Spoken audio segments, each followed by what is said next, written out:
Jake Fisher came out on the sideline and talked about this when it came to Jonathan Kuminga and the Bulls' interest in Kuminga, saying this, that the most likely outcome for Kuminga is that he remains in Golden State and is set to become a restricted free agent.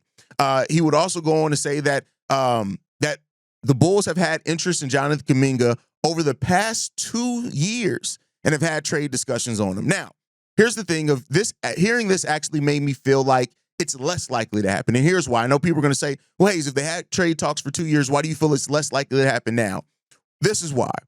The Bulls, if they would have had discussions for 2 years, right, that means that the Golden State Warriors have been in win now mode for those 2 years, right? Which means that either they are more so valuing getting veterans back, or they're looking at, all right, bet by the end of this run with Steph, Dre, now Jimmy Butler, which they didn't have before, we want to have a stash of draft picks so we can start recouping this thing, right?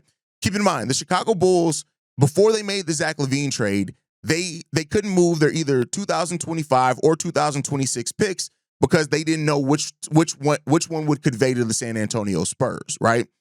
And so that means that the Bulls were already at most offering picks out to 2028 because they couldn't offer 2027 either because you didn't know when the protections lie. So that means the Bulls were probably offering the 2028 pick, which they already would have had, right? So the picks that they could offer the Golden State Warriors are picks that would have already been there.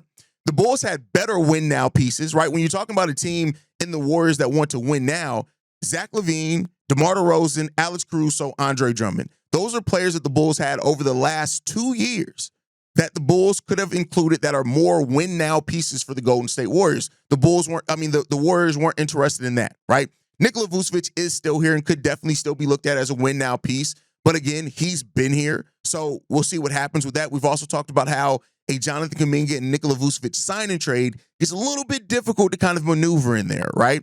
But it's possible. So, let me say that it's possible, but it's a little bit more difficult to maneuver. So unless all of a sudden the Golden State Warriors are more prioritizing the Bulls' future picks, or unless it is like a Kobe White involved in it, which I don't necessarily see the Bulls doing, but hey, maybe I could be wrong on that. But hearing that the Bulls have been technically swirling around Jonathan Kuminga for 2 years and haven't been able to get it done, looking at what the Warriors would typically want right now based off this 2-year window they have with Jimmy, Dre, and Steph, I don't necessarily see this deal happening. But again, that's not to crap on it. Maybe they've been talking for so long that eventually they just do it. So we'll see what happens there.